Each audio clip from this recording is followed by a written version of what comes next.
But Indian government ಏನು ಮಾಡ್ತದೆ, India government ಇಲ್ಲಿ ಬರುತ್ತೆ ಹೇಳ್ತಾರೆ ನಾವು ಅದು ಮಾಡಿದ್ವಿ ಇದು ಮಾಡಿದ್ವಿ, ಏನೂ ಮಾಡ್ತಾಯಿಲ್ಲ. ಯುಕ್ರೇನಲ್ಲಿ ಕಾಲಿಡೋಕ್ಕೂ ಅವ್ರಿಗೆ ಗಟ್ಸಿಲ್ಲ. ಅಲ್ಲಿರೋ ಎಂಬಸಿ ಕೂಡ ಶಿಫ್ಟ್ ಮಾಡ್ಕೊಂಡು ಹೋಗಿದ್ದಾರೆ.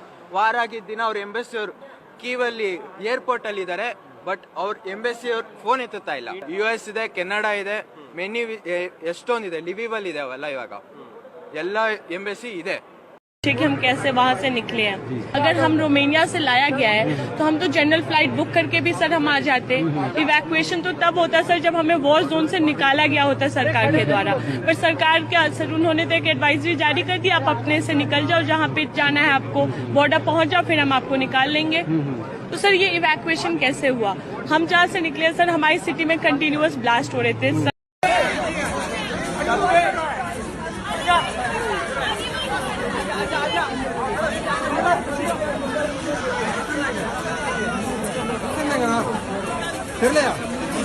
ये नाम सुन रहे हैं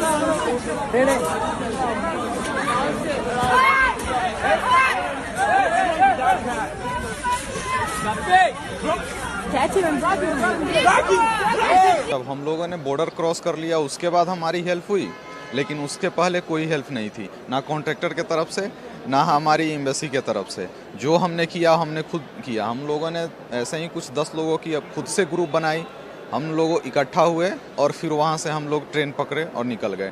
ट्रेन में बहुत ज़्यादा भीड़ थी। ऐसे नहीं कि हम लोग हमारी सिटी से लेकर लिविव तक आने में लोकल पीपल ने हमारी मदद की। ऐसे नहीं कि हम लोग के साथ कुछ बुरा बर्ताव हुआ। हाँ, पोलैंड बॉर्डर पे हुआ कुछ लोगों के साथ, कुछ स्टूडेंट के साथ, ये ठीक है। इसमें गलती हमारी गवर्नमेंट की है कि अगर गवर्नमेंट सही समय पे अगर सही तरीके से एक्शन ली होती तो हम लोग की इतनी परेशानी नहीं झेलना पड़ता।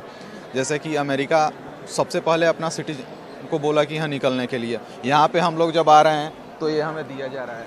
इसका मतलब क्या है? हम लोग क्या करके आए? इस फूल लेकर हम लोग क्या कर लेंगे? इससे कुछ नहीं होने वाली है। अगर कुछ हो जाती है हमारी फैमिली क्या करती? अगर हम लोग के साथ ऐसा कुछ हो जाता वहाँ पे, हम लोग जैसे ही वहाँ से निकले फिर उसके बाद कल होकर इवनिंग में वहाँ पे भी बमिंग शुरू हो गई। लेकिन उससे पहले हम लोग सही टाइम पे एक्शन लिए, हम लोग खुद सोचे यहाँ पे कोई, हाँ फिर हमारे बाद लोगों को पता चला कि हाँ ये लोग निकल रहे हैं, तो फिर उसके बाद बाकी के बच्चे के लिए एक मतलब फ्री ये हो गया गाइडलाइन कि हाँ इस तरह से यहाँ पर आना है। फिर लोग आए आराम से, उन लोगों की को दिक्कत कम हुई, हम लोग को दिक्कत बहुत ज़्यादा हुई। जो भी थे पता नहीं, मैं उनको नहीं जानता, ठीक है। वो उन लोग ले फूल बांट रहे, इसका मतलब क्या है? ये फूल अगर पहले बांटे रहते, अगर टाइम पर एक्शन लिए होते तो ये फूल बांटने की नौबत नहीं होती। ये सब जो दिखावा चल रहा है इसकी ज़रूरत नहीं पड़ती। अस्सलाम वालेकुम व रहमतुल्लाहि व बरकातुहू। इत्तेहाद न्यूज़ में आप सभी का खैर मकदम है। हमने इससे पहले भी कहा था कि यूक्रेन में भारत से पढ़ने गए बच्चों के साथ क्या मामला पेश आ रहा है, किस तरह का सुलूक किया जा रहा है। आज भी हजारों बच्चे सिसक रहे हैं, बंकर में रहने पर मजबूर है, वालिदैन रो रहे हैं, किसी तरह अपने बच्चे घर से सलामत वापस लौटाए इसके इंतजार में है। पर हुकूमत अपनी बेशर्मी से बाज नहीं आ रही। खुद वजीर आजम, भारत के 4 वजीर यूक्रेन में जाकर हजारों तलबाओं को भारत वापस लाने का ढिंडोरा पीट रहे हैं, लेकिन सच्चाई कुछ और है। अब तक 8000 से भी ज्यादा बच्चे वापस लौटे हैं। अजीब मामला यह है कि भारत सरकार से तमाम नाराज है।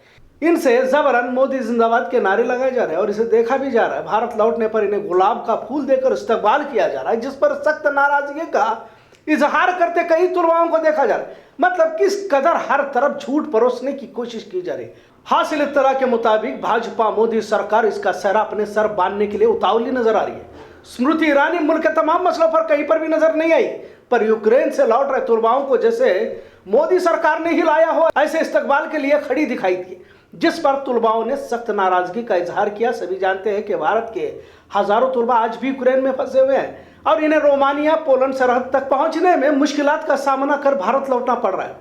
और तमाम तलबाओं ने इस पर नाराजगी का इजहार करते हुए कहा कि भारत की एम्बेसी बंद है, जबकि दीगर ममालिक की एम्बेसियां आज भी जारी हैं। आखिर भारत का ही इस तरह का रवैया क्यों? और एक बात यह भी देखी गई कि भारत के तुलबाओं को ट्रेन में तक दाखिल होने नहीं दिया जा रहा। किसी तरह रोमानिया पोलैंड की सरहदों पर भूखे प्यासे लौटने के बाद इधर कुछ गोबर भक्त अजीब सवाल इन्हीं मजलूम तुलबाओं पर उठा रहे हैं कि यूक्रेन पढ़ने क्यों गए थे। अब अनपढ़ अंधभक्तों को कैसे समझाया जाए कि यूक्रेन में जो यूनिवर्सिटीज है दुनिया की मशहूर यूनिवर्सिटीज है और यहाँ पर जो सनद डिग्री हासिल की जाती है दुनिया भर में मंजूरी है। अब सबसे अहम वजह यह है कि भारत में रिश्वतखोरी के साथ डोनेशन और करोड़ों फीस अदा करनी होती है, जो मिडिल क्लास फैमिली के लिए अदा करना मुमकिन नहीं होता। लिहाजा किसी तरह अपने बच्चों को एमबीबीएस के लिए यूक्रेन भेज दिया जाता है। रूस यूक्रेन जैसे अब वजीर आजम के हुक्म के ताबेदार ही हो, ऐसी खबरें गोदी मीडिया चलाती रहती है। यूक्रेन से लौटे तलबाओं ने भारत सरकार की महज बातें हैं, किसी तरह की मदद इनकी तरफ से न होने की बात हकीकत बनकर सामने आती देख मोदी सरकार बौखलाई नजर आ रही है। इन्हें यह भी डर है कि यूक्रेन की नाराजगी कहीं यूपी चुनाव में नुकसान का सबब ना बने, इसलिए भाजपा का आईटी सेल और संघीय प्रचार तंत्र इसमें भी किसी तरह हिंदू मुस्लिम को घुसड़ने की कोशिश कर रहा है। अब तो मोदी सरकार के विरोध में खुलकर कई तुलबा बोलते नजर आ रहे हैं। जबरन मोदी जी के जय के नारे लगाने के लिए कहा जा रहा है, पर तुलबाओं की खामोशी बहुत कुछ बयान कर रही है। आपने शुरुआत में यह वीडियो देखा होगा। यूक्रेन से लौटने वाले तुलबाओं को गुलाब का फूल देकर क्रेडिट हासिल करने की कोशिश तो जारी है, पर फूल के चक्कर में कुछ कांटे भी हाथ लग रहे हैं। ये मोदी हुकूमत भूल रही है, ऐसा अवाम की जानिब से कहा जा रहा है। लिहाजा तलबाओं में कितनी परेशानियां उठानी पड़ रही है। 50 से भी ज्यादा किलोमीटर चलते आने की कहानियां भी 12 बच्चों की जानिब से सुनाई जा रही है। और जब सरहद पार कर देते हैं, इसके बाद कुछ काम रहता ही नहीं।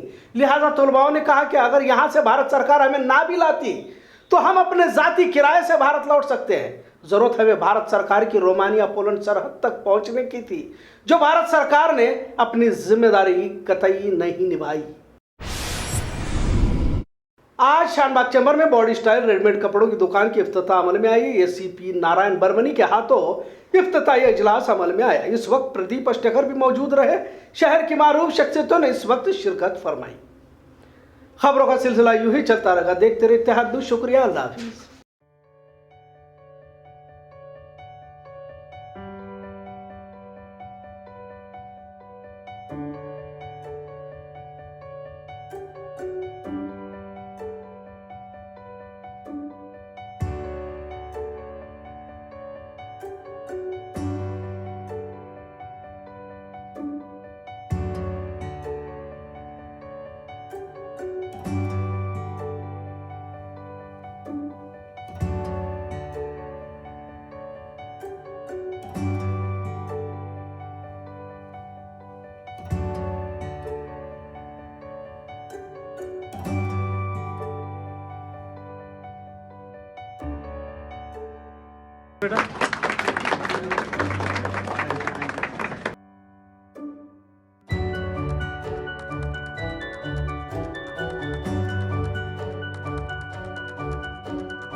आज दुकान रेडीमेड शॉप शुरू हुए स्टिकर और बाबाजान कारपोरेटर साहब के साथ इंशाल्लाह अच्छा होने का I wish all the best for this. ज़रूरत पड़ेगी मैं और ज़्यादा से ज़्यादा आपको कोऑपरेशन देके करके दूँगा। आज अल्हम्दुलिल्लाह इसकी जो है ना ओपनिंग हुई है, तो इसका जो है ना उद्घाटन हमारे बर्मनी सर और अष्टेकर सर ने किया है। हमारी बेलगाम के पूरी यंग जनरेशन से ये हमारी दरख्वास्त है कि ज़्यादा से ज़्यादा हमारी दुकान को विज़िट दें और जो है ना हमें कामयाब बनाएं।